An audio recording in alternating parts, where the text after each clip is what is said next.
आप सभी को मेरा नमस्कार। वट सावित्री व्रत की बहुत बहुत शुभकामनाएं। आज के इस वीडियो में हम जानेंगे पतिव्रता सती सावित्री और यमराज की वह पवित्र पौराणिक कथा जो सदियों से हमारे सनातन धर्म में अटूट प्रेम, समर्पण और सौभाग्य का प्रतीक मानी जाती है। विवाहित महिलाएं अपने पति की लंबी आयु, अच्छे स्वास्थ्य और वैवाहिक सुख के लिए यह व्रत पूरी निष्ठा के साथ रखती हैं। यदि आप भी इस व्रत के महत्व को समझना चाहती हैं या कथा सुनना चाहती हैं तो इस वीडियो को अंत तक जरूर देखें। आइए कथा शुरू करते हैं। अगर आपको यह कथा पसंद आए तो मेरे वीडियो को लाइक जरूर करें। आइए अब हम चलते हैं, कथा सुनते हैं। वट सावित्री व्रत कथा। मध्य देश के राजा अश्वपति की अत्यंत रूपवती गुणवान पुत्री का नाम सावित्री था। उन्होंने सत्यवान को अपना पति चुना तो निर्वासित थे और अपने अंधे माता पिता धुमतसेन के साथ जंगल में रहते थे।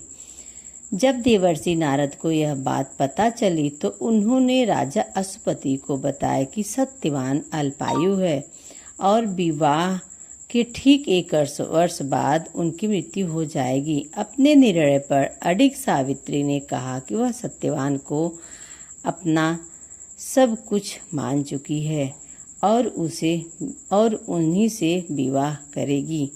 विवाह के बाद सावित्री जंगल में पति के साथ एक आदर्श पत्नी के तरह रहने लगी। नारद मुनि द्वारा बताई गई मृत्यु तिथि से 3 दिन पूर्व ही सावित्री ने निराहार वट सावित्री व्रत रखा। बिना कुछ खाए व्रत और अनुष्ठान शुरू कर दिया। मृत्यु के दिन सत्यवान लकड़ी काटने जंगल गए तो सावित्री भी उनके साथ गई।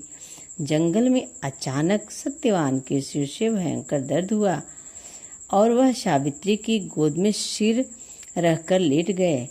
तभी वहां मृत्यु के देवता यमराज प्रकट हुए। सत्यवान के प्राण निकालकर अपने साथ ले जाने लगे। सावित्री भी निडर होकर यमराज के पीछे पीछे चलने लगी। यमराज ने उन्हें लौटने को कहा, लेकिन सावित्री ने कहा जहां उनके पति होंगे वहीं जाएगी। सावित्री के पतिव्रता धर्म और ज्ञान से प्रसन्न होकर यमराज ने उन्हें 3 वरदान मांगने को कहा, लेकिन शर्त रखी वह अपने पति के जीवन का वरदान नहीं मांग सकती। सावित्री ने अपनी बुद्धिमत्ता का प्रयोग करते हुए निम्नलिखित वरदान मांगे। पहला वरदान, सावित्री ने अपने सास ससुर का खोया हुआ राज्य और उनकी आंखों की रोशनी मांगी। दूसरा वरदान, अपने पिता के लिए 100 पुत्रों का वरदान मांगा। तीसरा वरदान, खुद के और सत्यवान के 100 पुत्रों की मां बनने का वरदान मांगा। सत्यवान का पुनर्जीवन। तीसरा वरदान देते ही यमराज धर्म संकट में पड़ गए, क्योंकि सत्यवान के बिना सावित्री के लिए पुत्र होना असंभव था। विवश होकर सावित्री के अटूट प्रेम तथा सत्यनिष्ठा अत्यंत प्रभावित होकर यमराज ने सत्यवान के प्राणों को उसके शरीर में वापस लौटा दिया। सत्यवान पुनः जीवित हो गए और वे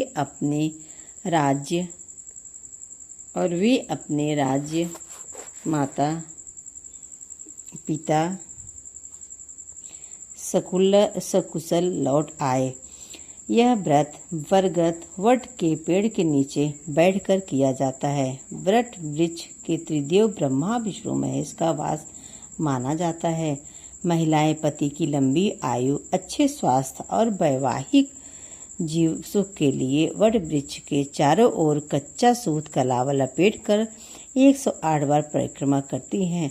कथा से जुड़ी विशेष जानकारी, पूजा के नियम, व्रत की अन्य कहानी के लिए आप चैनल को लाइक जरूर करें।